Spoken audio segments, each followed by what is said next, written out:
Welcome to Books and Brews number 13, Books and Brews Light number 13. We are here with Kathy Elkind.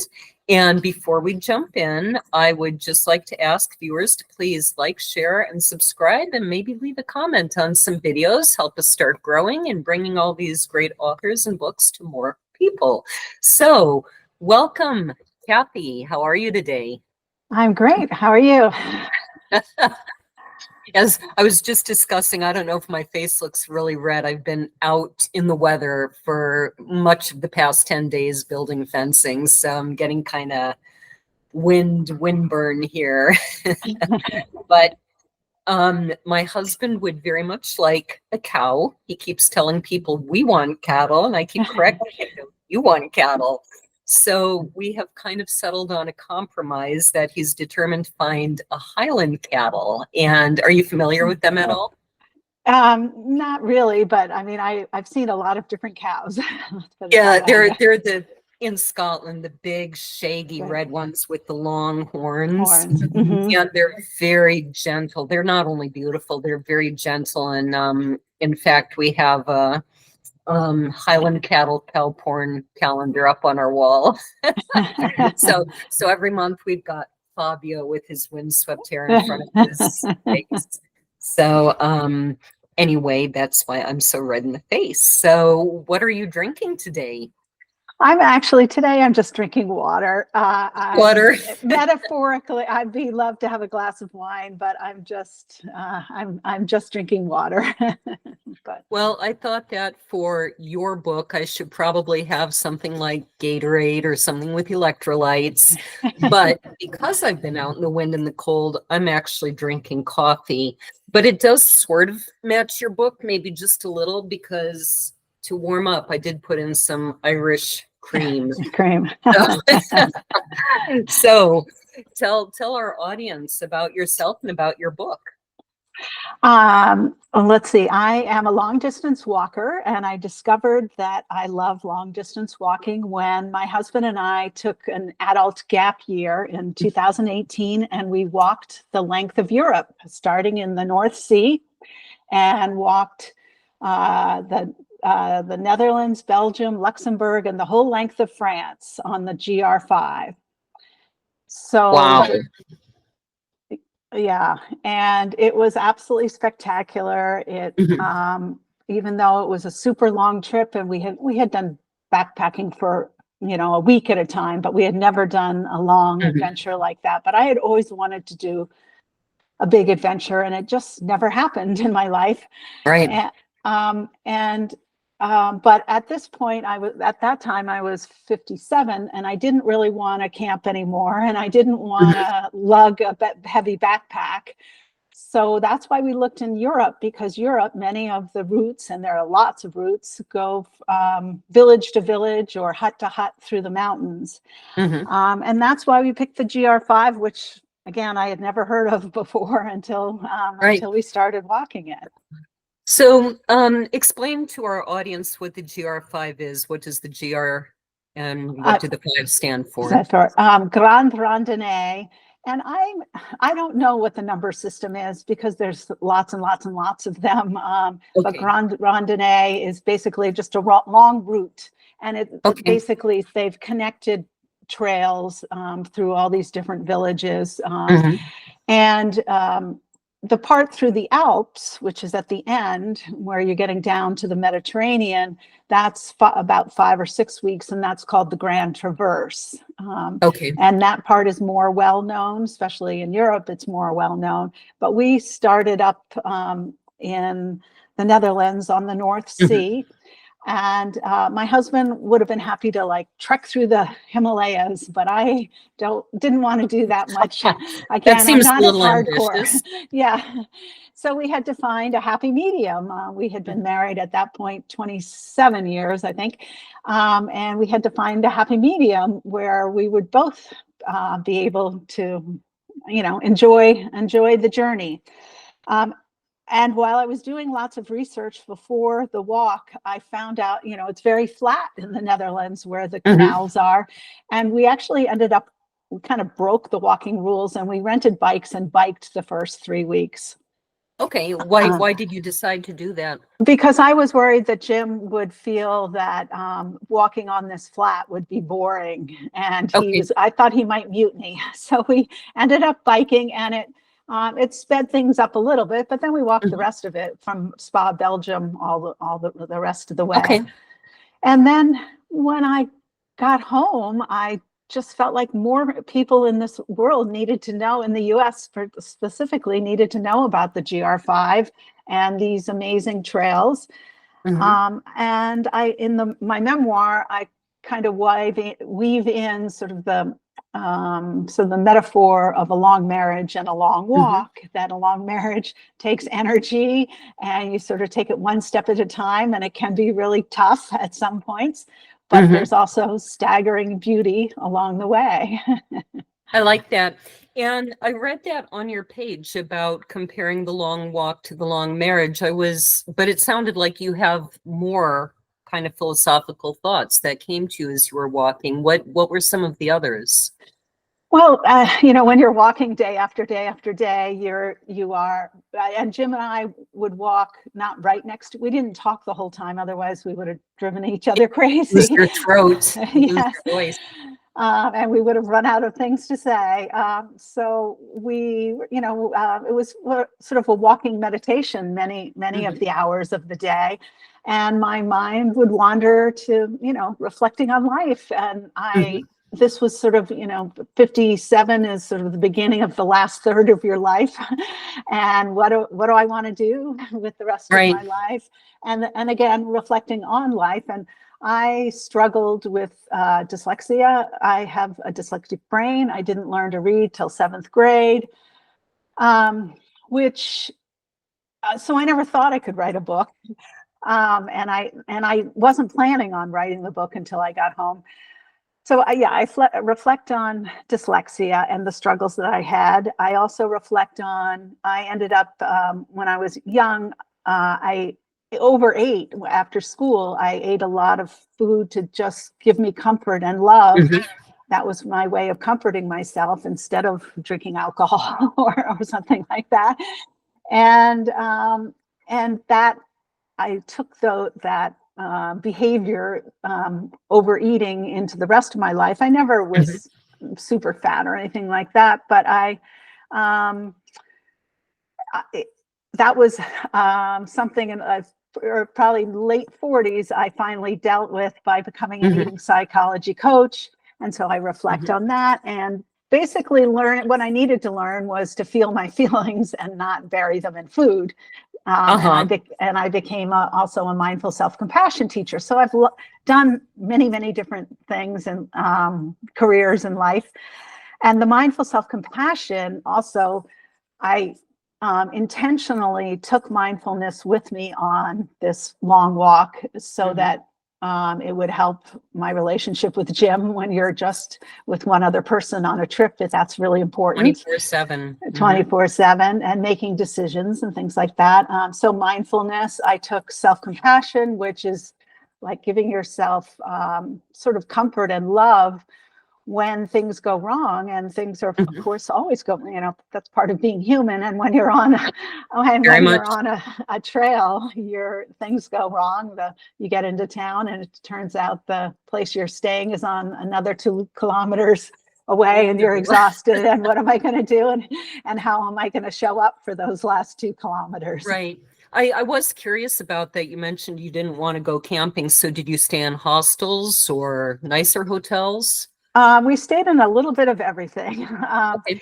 In Europe, there are lots and lots of small family-run hotels, and they're Hmm. not fancy. They're just very basic and straight. A clean room. Many times, the dinner comes with it, and breakfast comes with it. Um, we also stayed in a gîte, which again is many times this is more in the mountains or out in the countryside. They've taken a barn and put bunk rooms in, or Hmm. we were in small rooms, and then they serve 8 people a family style meal. Up in the Hmm. mountains, we were in mountain huts, which was the same thing, but most of the food was absolutely delicious, even though it was very simple and basic. It was very, very delicious, and they always offered beer and wine. Yeah, we stayed in a little bit of everything. That sounds wonderful. Now, why, it sounds like you hadn't done any long distance walking before this. No, I mean, we had done hiking, we had done backpacking for like a week on vacation, but we never had big chunks of time to do a long trip like this. Right. So why did you pick a trail in Europe as opposed to, say, the Pacific? I think it's called the Pacific Crest Trail, or the Appalachian Trail, which I'm guessing goes up somewhere near you? Yes, the Appalachian Trail cuts a little further south. I'm in Vermont, and we do have the long trail that I can actually, when it's not cloudy, I can see the top of.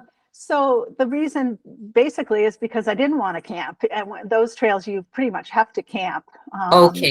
And sometimes when you're in towns, you can stay in hotels, but you can't go hotel to hotel, or you have to stay. Makes sense. You have to camp. So that was, there aren't many trails.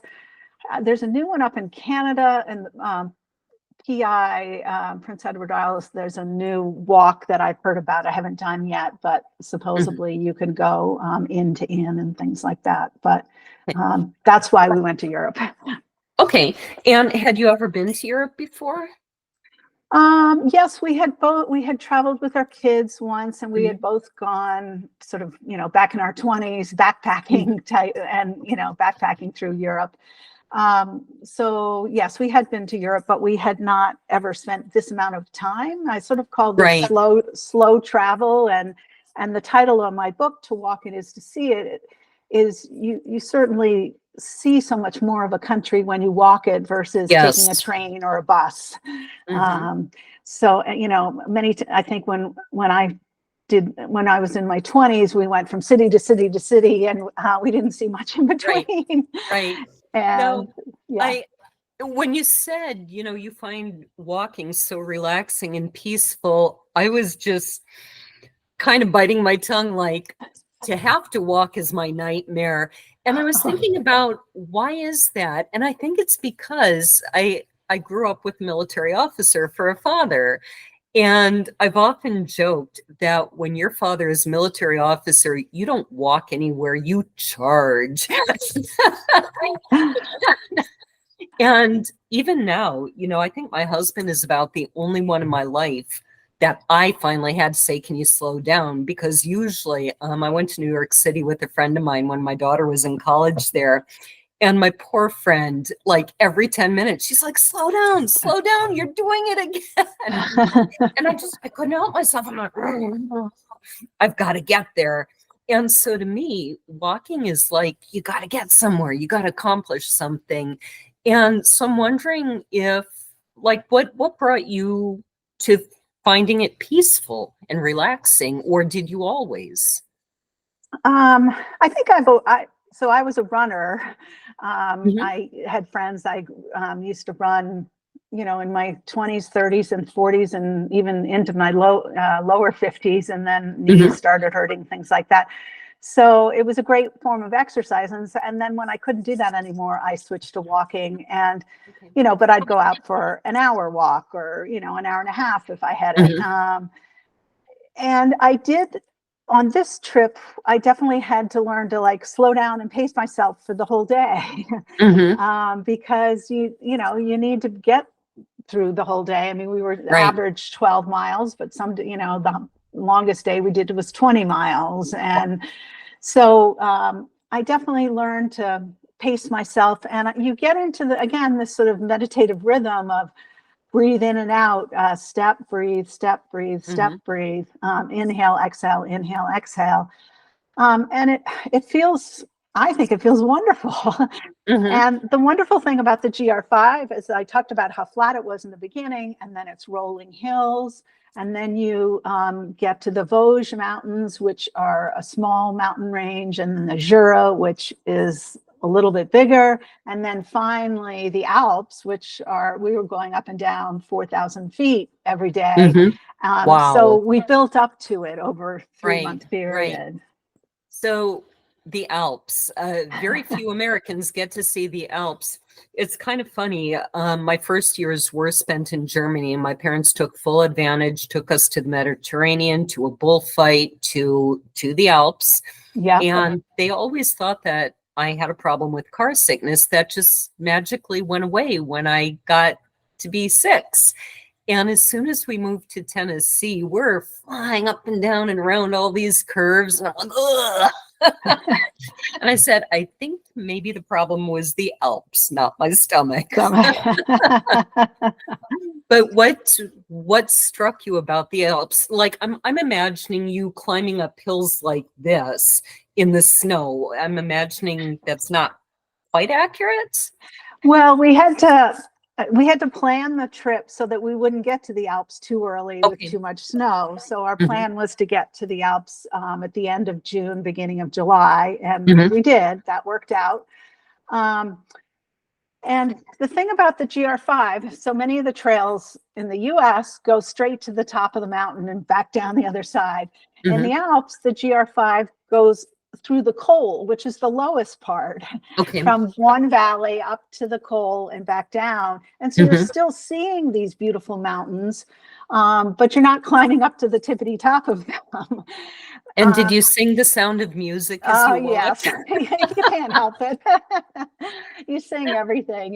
Yeah, it's just spectacularly beautiful, and the wildflowers. And yes, we had snow in a few of the cols, but enough people had already been through them, so you could follow the footsteps, and it was safe. There wasn't, it wasn't avalanche danger or anything like that. Avalanche season. yeah. I also found it interesting because one of the books I co-wrote, it's called 221 BC. I did a lot of research on Hannibal crossing the mountains, the Alps, with his elephants. And it's a fascinating story. And part of his problem was exactly that. He started too late in the season. Yeah. And various things held him up. And in the book, the excuse is given that his sister-in-law, something like that, has been taken captive. So there's a little bit of fictionalization as to why he was in such a rush. But as far as I remember, the fact that he started too late was historically accurate. It's been a few years since I worked on that book. So what kind of preparations did you need to make? You were gone for a full year, is that right? No, we called it a gap year. It was 98 days of walking. We had gone to southern Italy for about 6 weeks, doing day hikes to get in shape. Okay. And to sort of relax and get into the European way of life, eating dinners later.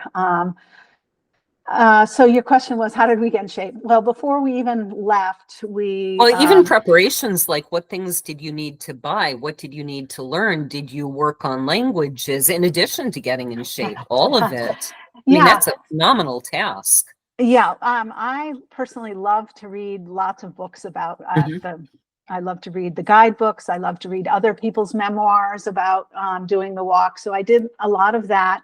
We had backpacks. So I got a new backpack that was just the right size because we weren't carrying tents. We were just carrying our clothes. I carried a small iPad. We had a first aid kit, our clothes for when it was really cold or really warm. So the equipment, that was kind of fun, going shopping for the equipment. Right. But trying to really simplify, and slowly, I would let go of things. I realized I wanted to try to get my pack as light as possible. There were times I would leave things in hotels and not bring them with me. Forget them. Forget them, exactly. And let's see, what was the other, what else do we have to do? Maps. Jim was more of the map and tech person. So he would download the GPS tracks, and I learned to use the GPS pretty well because we had them on our phones. And that really helped nowadays so much is on your phone. We had the guidebooks on Right. our phone and things like that. But I also didn't want to be plugged in every day while we were walking. Like I didn't want to get emails and things like that. I wanted Right. it to be. That kind of So defeats the purpose. yeah. So we would just turn on, we would turn everything off except for the GPS, and the GPS can work with satellites. So we just had our phones, and you can also look up the book, if you need to check out, if you're getting lost or something like that, you can check it out. So Jim did a lot of that kind of more of the detailed work. We had to, figure out a budget. There was, what was it? I can't remember the name of the website right off the top of my head, but it's something like travel budget, and you put in the month, or you put in how many days you're going to be in a certain country, and whether you are a cheap traveler, medium, or so that was kind of interesting to fill all that out. I have a funny story about that. My husband and I have taken a few trips to Scotland. We took them all before we were married. And at the time, I was a single mother with 7 of my 9 kids still at home. So I was very much a cheap traveler. Yeah. He had a better job than I did. So let's just put it like that. And so I felt really bad that he was paying for almost everything because we're not married. He doesn't owe me that, I felt like I should at least be pitching in a little. So before we left, I made some reservations at a couple of hostels, which was what I could afford. And we got to one, what was the town? Newcastle, England, I think. Most of the hostels are pretty good. Some of them are even, I'd say, just wonderful. Yeah. But most of them are decent to good. And this one, it was scary. I think it was Newcastle, England. We walked in and it was, I think there might have even been bars on the window to the cashier type guy. I could be wrong about that, but the place just looked like an opium den. He took us upstairs. The room we were going to be staying in had 6 bunks in it. And all these kind of young, very tough looking guys like just looked at us like, you're invading our space. And there were piles of laundry in the hall. I mean, piles literally up past my knees. And Chris is like, we're not staying here. He booked us a room in a hotel. We didn't even get our food out of the fridge. He's just like, we're not staying here. So that night we traveled on his budget instead of mine. Yeah. And other nights he booked fantastic places, but I was trying so hard to pitch in and he's just like, not even to make you feel like you're contributing. We are not staying here. So. Yeah. Anyway, you were saying? Well, that's, so we made reservations sort of 2 or 3 days ahead in the beginning because we also didn't really know our pace yet. Right. And we didn't need to, we were starting out at the end of April and it wasn't that crowded. So we didn't need to make them any more than that. But once we got into June, late June and into July and into the Alps where it's busy, where there's more hikers, we did have to book out about 3 weeks in advance. And we also did take days off. And some of our days off were basically just sitting there making reservations and because it's time consuming. But it did work out because I would make a reservation at not a super nice, but a sort of nice hotel, and Jim would make them at a super cheap place. Sounds like me and Chris. Yeah, so it would be every other day. He would make one, I would make one, he would make one. So we actually had a pretty good balance of being in dorm rooms versus having a private room or a private bath, and so it went back and forth. We had a little bit of everything. That's great. Do you have a rating ready? Yes, I do. So let's see. This is about a third of the way through the book. And do you want to show off your book cover? Sure. Yeah, I love my book cover. I like that. The mountains are beautiful. They remind me of Scotland. Yeah. So this I sent in to my publisher, the artist, some photographs, and she rendered this illustration. Let's see. So to walk it is to see it. And this is called A Church Service in the Woods. And this is day 26. And we're in the beginning of France. So up ahead, I hear children's voices, high, shrill, and bubbly, all at the same time. On our third day of walking in France, we are on a muddy woods path paralleling a road. To skip the mud, I contemplate cutting through the woods to the pavement. But in a few minutes, we come face to face with the children. Bonjour, I say, flashing a smile. Bonjour, they all say. There are 4 of them, aged about 8 to 10. They step over to the side of the path respectfully and let us pass. We pick our way around the puddle and continue down the footpath. The kids' frothy voices fade behind us. And all I hear again are the birds of spring, their chorus strong this sunny morning. The bird songs sound familiar to me, but I struggle to name the birds. My father was an amateur ornithologist. As a teenager, I was awakened on Sunday mornings to Roger Tory Peterson's voice coming from the record player saying, "And this is a red-eyed vireo." The names were stored somewhere in my brain 40 years ago, but I can't access them in this moment. Maybe the birds are singing in French. Perhaps they have a slightly different accent than American songbirds, and that is why I can't come up with the name. I do hear the ethereal flute-like song of the thrush, but it's probably a French thrush. It sounds slightly different. Now I hear songs, but not bird songs. What is that? Humans singing. A quiver runs through my body. The GR5 turns right as if she's saying, "Come look what I have to show you." There below, across the country road, is the back of a small stucco chapel. As we walk around to the front, we see a congregation sitting outside the chapel. It's an outdoor mass. More people sit on wooden chairs lined in orderly rows than could fit in the tiny chapel, kind of like an outdoor graduation. The singing stops. A priest stands in front of the door of the chapel.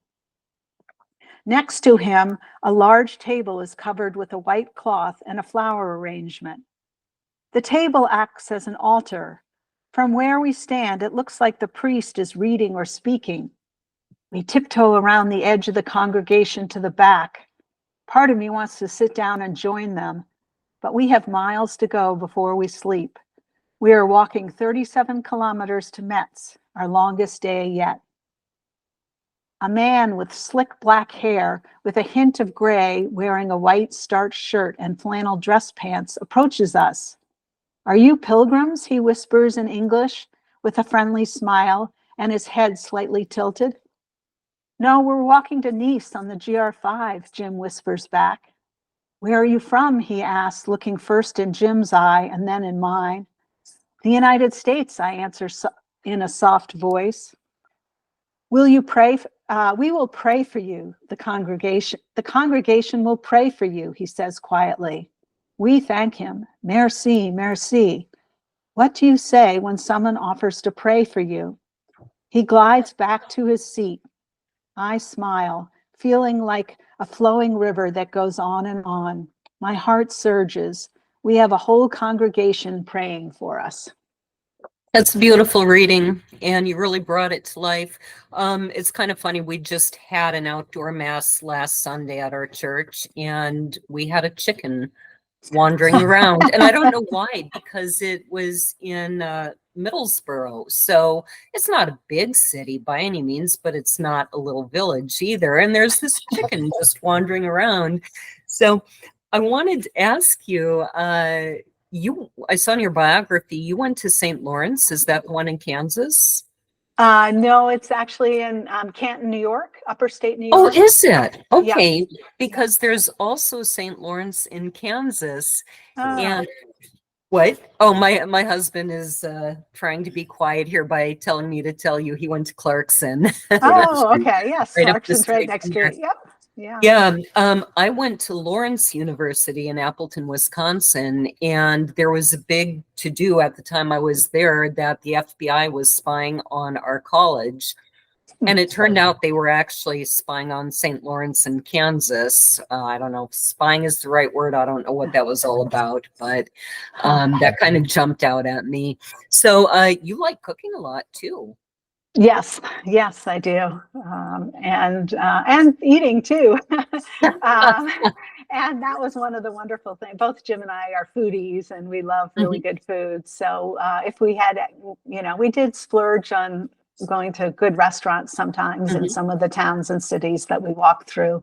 But yes, I enjoy cooking, and I garden. And, I enjoy a lot of fresh foods. Fresh food. That's kind of what we're trying to get to, is growing more of our own food. So we do have both rabbit and chicken meat in the freezer right now that we've raised ourselves. My garden, not great, not great. Next year may be better. It's in a bad location, I think, is the main problem. And so I'm kind of disincentivized from going out there and working in it, plus all the other things to do. But you started, did you ever cook professionally? I'm not quite sure if you would call it. Yeah, I did. I worked in a few restaurants. Okay. I was never the head chef. Yes, and I ran a bakery after college. I did work for a family in the summer cooking for them. So yes, I have worked cooking and baking. That's a really neat background. I thought the story you told was interesting, that you started cooking for your younger siblings because your mom just didn't care about good food. Yeah, she wasn't. Well, she wasn't. She was used to, I don't know, she would cook hamburgers and frozen peas. And across the street growing up, there was a family that had 9 kids. And the mom was a great cook. And because I took an interest, she taught me how to cook. And she would fantastic. And she, I learned how to cook spaghetti sauce from her and things like that. So, I mean, at age 7. So I was into it when I was younger. Yeah. That's really neat. See, I grew up not cooking at all. And all of a sudden, here I am, 20 years old. I've always been fed either by my mother or by my college. All of a sudden, I'm married and have a baby. And it's like, who's going to cook? Yeah. And my first husband was actually a pretty decent cook. And my husband, Chris, is a fantastic cook. And I find I enjoy it when I have the time and the recipe and the right spices, but mainly I was just so busy. So I didn't know, did you have like 10 younger siblings or something? And your mom was just like, I just need to give them mac and cheese, or she just no, she didn't care about it. She's actually a much better cook now. She's still, she's in her late 80s, but she does like to cook now. I know it was just the 3 of us, but in 4 years, we were all close together, and she just didn't care about it. It just wasn't something. She did it to get the food on the table, but it wasn't a passion of hers back then. Yeah. Well, and there is a difference. You can do a serviceable job and it not be your passion. I get yeah. Because I do have 9 kids, and there was a time where it's like, if they're still alive at the end of the day and they're fed, we're good. Yes. Yeah. And if they don't hate me too much and I don't hate them too much, we're doing good.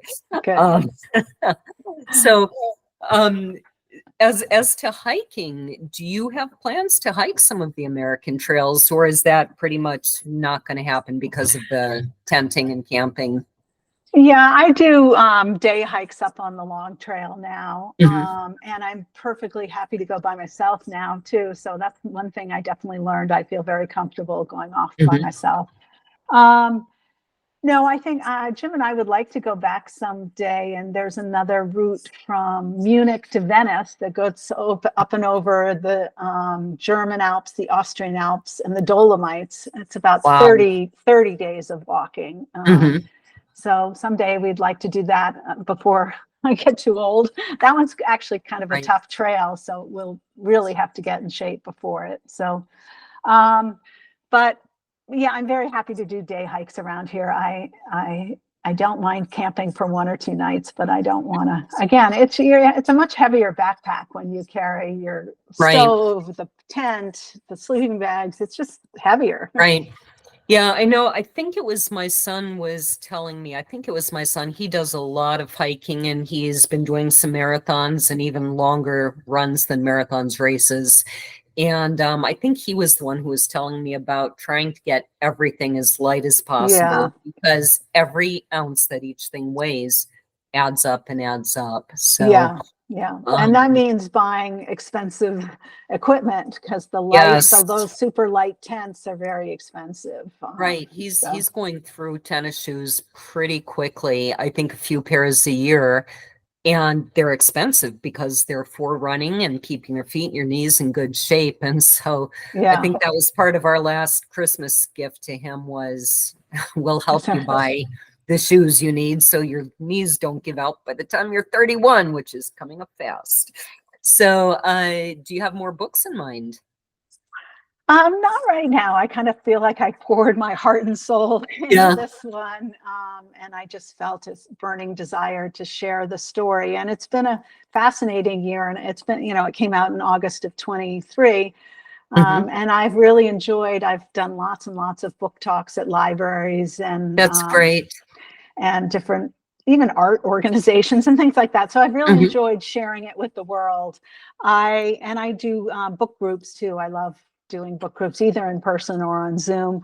But I'm not sure. I don't know. We'll see if I have another Right. book in Right. me. But this Nothing is right now. right. This is the kind of writing that you had a story specifically to tell. And I think it's a very inspiring story, especially given that you set out when you were 57.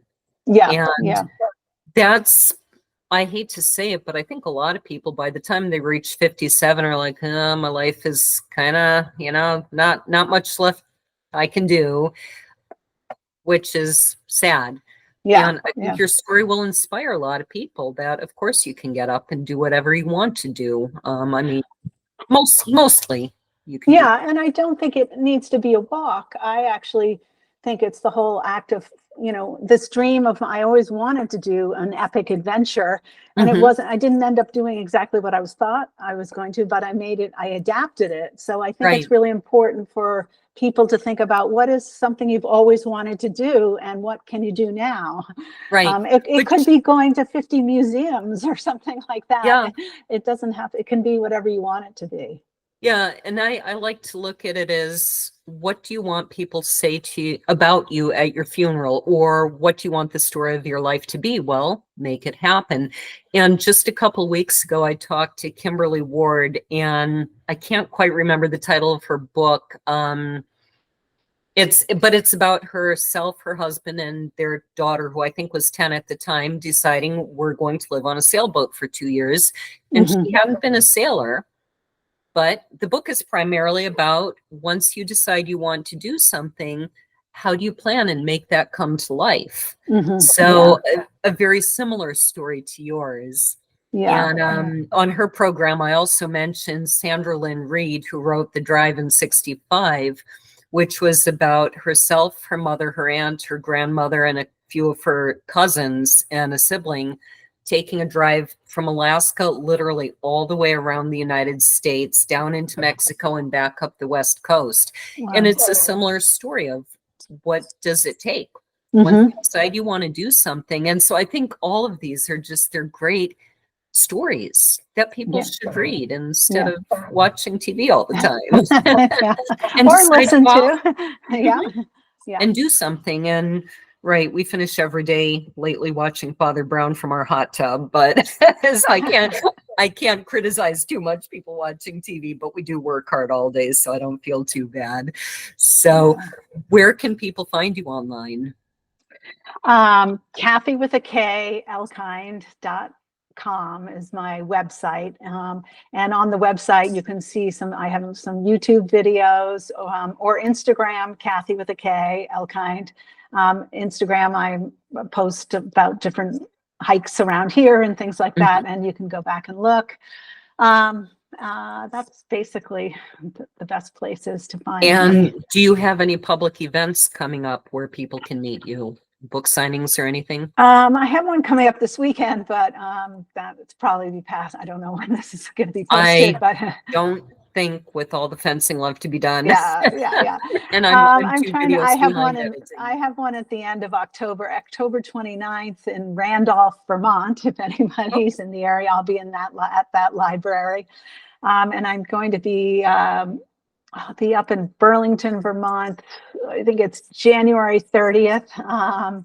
So there's, you can look on my website that it has events. Find lots of things. Yeah. So readers can find me, or listeners, I should say, can find me at lauravosica.com, booksandbrews.net. Our sponsor this month is gabrielshornpress.com. And if you're just dying to see our adorable rabbits and sheep, Chris and I are at glenmurrellfarms.wordpress.com, and they are very adorable and worth looking at. And we do have one wonderful video when the last litter of bunnies was born. They were little teeny tiny like that. And this is on my YouTube channel, which is Harpwriter on YouTube. And they were teeny tiny, and most of them were still all cuddled up with their mother. But there was one that was just all over the place, hopping around and stretching up to see over the edge. And it's an absolutely adorable video because it's the only one, while the rest of them are just being brand new babies huddled together. So also well worth seeing, in my humble opinion. And I think that's all my links. I will be at the Southern Festival of Books in Nashville on October 26th and 27th. And I will have not only my books, but books from other Gabrielshorn authors.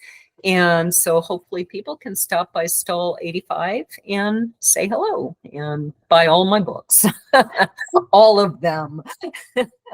And so I would ask people to please like, share, and subscribe. This has been Books and Brews Light, number 13. Thank you, Kathy, for being here. Cheers. Cheers. Click. Yeah, click.